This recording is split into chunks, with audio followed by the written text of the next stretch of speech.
more on this now. Let's bring in our political panel. Simon Rosenberg, president and founder of the National Democratic Network and a former Clinton campaign advisor. And Larry O'Connor is host of Mornings on the Mall on WMAL in Washington, editor-at-large for hotair.com.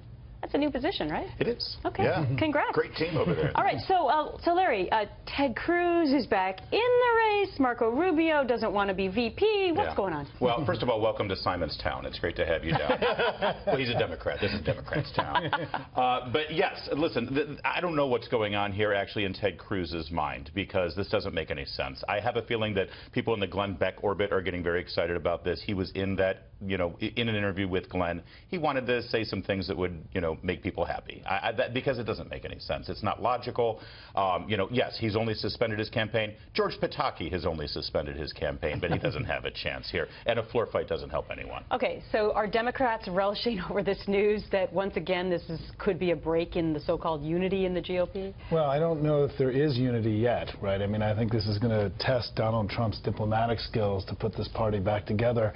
There's an amazing amount of opposition. I mean, look, I come from a party that can often be very factious and a lot of infighting. No. You don't even have a nominee yet. I know, exactly. and so it's been a little bit surprising to me to see the continued level of opposition when it's clear that Trump's going to be the guy. Okay, the weird thing here, by the way, just really quickly, talking to the voters as I do on radio, on talk radio, Cruz voters and Trump voters have a lot in common. Yeah. They're actually very similar. Well, they're both outsider voters, and they made up 75% of the primary electorate thus far, and that's why I have said that the establishment should be looking at those numbers a little bit more closely. Right. On point. But let's look at Marco Rubio and what he said now about, he's not interested at all in being the VP for Trump. My previously stated reservations about his campaign and concerns with many of his policies remain unchanged. He will best be served by a running mate and by surrogates who fully embrace his campaign. As such, I have never sought, will not seek, and do not want to be considered for vice president. So, Larry, this is on the heels of Trump saying, hey, I might look at all 16 of my former competitors on the GOP side. Which was a heck of an olive branch for Trump. And,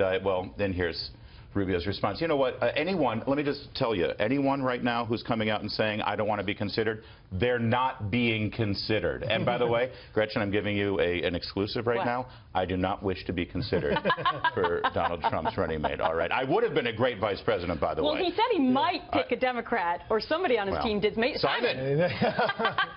I am not being considered also.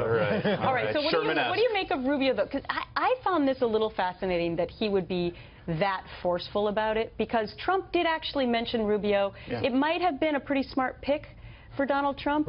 And if Trump wins, it gets Rubio to the White House quicker than running again by himself. Listen, Rubio says that he's going to run in 2020 after Trump loses. It's amazing this is already being discussed. Can he let the guy run his race and see what happens? I mean, it's, look, Rubio, I think this was a mistake by Rubio. And I think, he's very quickly going to be out of the limelight and, desperately trying to get back in the game. And it is amazing how, this is why I think the story about Cruz is so interesting, right? Cruz has a place to go now. Of all the people that lost, right? I mean, he's coming back. He's got a big perch in the Senate. And he's got a big decision to make. Is he going to continue to be a bomb thrower the way that he was, or is he going to be more of a mature statesman? I think this is going to be one of the biggest stories of the Republicans this year. And he has leverage. If there's going to be unity coming out of this convention in Cleveland, it's going to depend on Cruz and his voters. So Trump needs him. He could be the VP pick as well. You never know. That would be fascinating. My money's that on would be fascinating. Or it could be Pataki. Or me. You took yourself out earlier. That was just 5 seconds ago. Although today is the day of changing your mind. That's right. Never say never. Who knows? Guys, great to see you. Thanks so much, Gretchen.